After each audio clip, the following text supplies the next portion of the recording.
आपले एक सबस्क्रायबर भाऊ नेहमी विचार असतात, वडप्याची जी टेकडी आहे त्या ठिकाणी म्हणजे ग्लोबल कॉम्प्लेक्सच्या इथे जो ब्रिजचे काम अर्धवट राहिलेले वर्षभरापासून त्याचे काम सुरू झाले की नाही. इथे पुढे समृद्धी महामार्ग याच्या पुढे कुक्षे इंटरचेंजचे काम सुरू आहे, ज्या ठिकाणाहून वळण राहणार आहे. हा जो मार्ग आहे जेव्हा गुजरातहून दिल्लीहून येऊ त्यावेळेस मुंबईला आले ती पुढून वळण राहणार आहे. ग्लोबल कॉम्प्लेक्स जवळ मुंबई नाशिक महामार्गावर ब्रिज, याच्या बाजूला अजून एक ब्रिज बनणार आहे असं खबर आहे.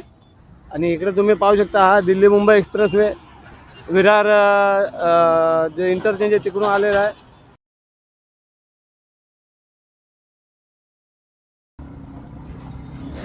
मुंबई नाशिक महामार्गावरील आपला प्रवास सांगरेला रिसॉर्टच्या समोरून सुरू झालेला आणि आपण वडपे टेकडी येथे चाललेलो आहोत.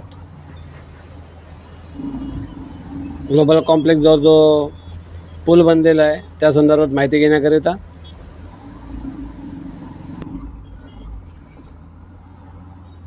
हेच ते ब्रिजचे काम जे सुरू आहे आणि तुम्हाला पुढे जाऊन दाखवतो मी. याचा बाजूचा रस्ता आहे, हा रस्ता कदाचित बंद होईल जेव्हा हा रस्ता सुरू आहे ब्रिजवाला. कारण हा जो बाजूचा रस्ता त्या ठिकाणी गाड्या जात आहेत त्या ठिकाणी उतरण देणे समृद्धी महामार्गाची.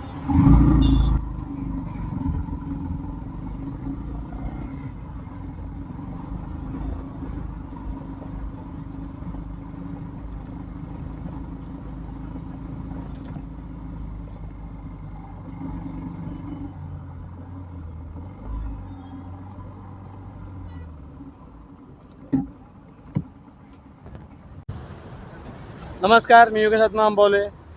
आपले एक सबस्क्रायबर भाऊ नेहमी विचार असतात, वडप्याची जी टेकडी आहे त्या ठिकाणी म्हणजे ग्लोबल कॉम्प्लेक्सच्या इथे जो ब्रिजचे काम अर्धवट राहिलेले वर्षभरापासून त्याचे काम सुरू झाले की नाही. तर मी ऑन द स्पॉट आता तिथे आलो जागेवर, तुम्हाला दाखवतो काम किती झालं ते. वडप्याची टेकडी म्हणजे हे पाहू शकता तुम्ही, ही वडप्याची टेकडी. आणि इकडे तुम्ही पाहू शकता हा दिल्ली मुंबई एक्सप्रेसवे विरार जे इंटरचेंज आहे तिकडून आलेला आहे. आणि तुम्ही पाहू शकता इथून कदाचित एक वळण राहील आता समृद्धी महामार्गासाठी असा माझा अंदाज रेश मारले. आणि ही जी नाशिकसाठी जाणाऱ्या गाड्या आहेत या कदाचित बंद राहतील पुढे. सध्याच्या घडीला तुम्ही पाहू शकता इकडे आमने इंटरचेंज त्या ठिकाणी गाड्या येत आहेत. तुम्ही लेन पाहू शकता, एक ब्रिज आणून याच्या बाजूला बनणार आहे असे बोलले गेलेत, नक्की काय माहीत नाही. आणि हा Delhi Mumbai expressway Shirsat 36 kilometre, Palghar 65 kilometre असा लिहिलेला आहे. वडोदरा हे ग्लोबल कॉम्प्लेक्स. आणि इथे खालती तुम्ही पाहू शकता कामे सुरू होणार आहेत. आणि हा ब्रिज ज्याचे कामे सुरू आहेत, ज्याचा अपडेट मागितला तो माझ्याकडनं, ही टेकडी आणि हा मुंबई ठाण्याहून आलेला रस्ता. मी तुम्हाला आता सुरुवातीलाच सांगितलं. आता आपण जाऊन ब्रिज पाहूयात. तर हाच तो ब्रिज तुम्ही पाहू शकता. लेन जे आहेत 2-2, 4 लेन आहेत, 2 पदरी असा.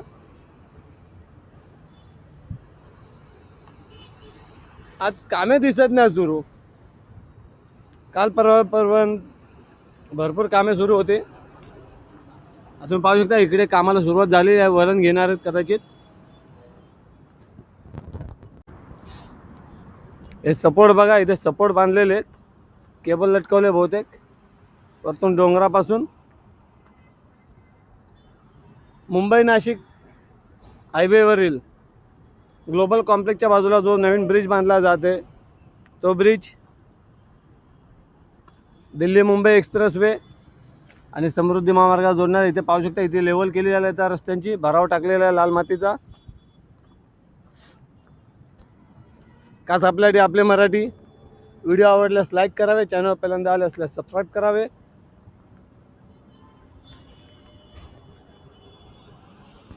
ही समृद्धी मार्गे येऊन मुंबईला जाणारी वाहतूक तुम्ही पाहू शकता. इथे पुढे समृद्धी महामार्ग याच्या पुढे कुक्षे इंटरचेंजचे काम सुरू आहे, ज्या ठिकाणाहून वळण राहणार आहे. हा जो मार्ग आहे जेव्हा गुजरातहून दिल्लीहून येऊ त्यावेळेस मुंबईला आल्यावर पुढून वळण राहणार आहे. आता वळण घेऊन इकडे सायदारा इंटरचेंजचे काम सुरू आहे. अरे बापरे, तिथं ब्रिजचं काम सुरू झालेलं आहे, इथनं लांबून दिसतोय. गर्डर्स टाकले वाटतं, लवकर जाऊन बघावं लागेल पुढे. ते देखील पाहूया, कारण 7-8 दिवस जर आपण इकडे गेलेलो नाहीत. तर याच्या पुढे कुक्षे इंटरचेंज, इकडे सायदारा इंटरचेंज आणि याच्या पुढे तो आमने इंटरचेंज. काय आपल्यासाठी आपले मराठी. सध्या मी आलो ते तुम्हाला ह्या ब्रिजचं काम दाखवायला जे चालू आहे. ग्लोबल कॉम्प्लेक्स जवळ मुंबई नाशिक महामार्गावर ब्रिज, याच्या बाजूला अजून एक ब्रिज बनणार आहे असं खबर आहे. त्याची पुष्टी आम्ही करत नाही, परंतु बनू शकतो. आपली मराठी मनासाठी Marathi YouTube channel. Like, share and subscribe.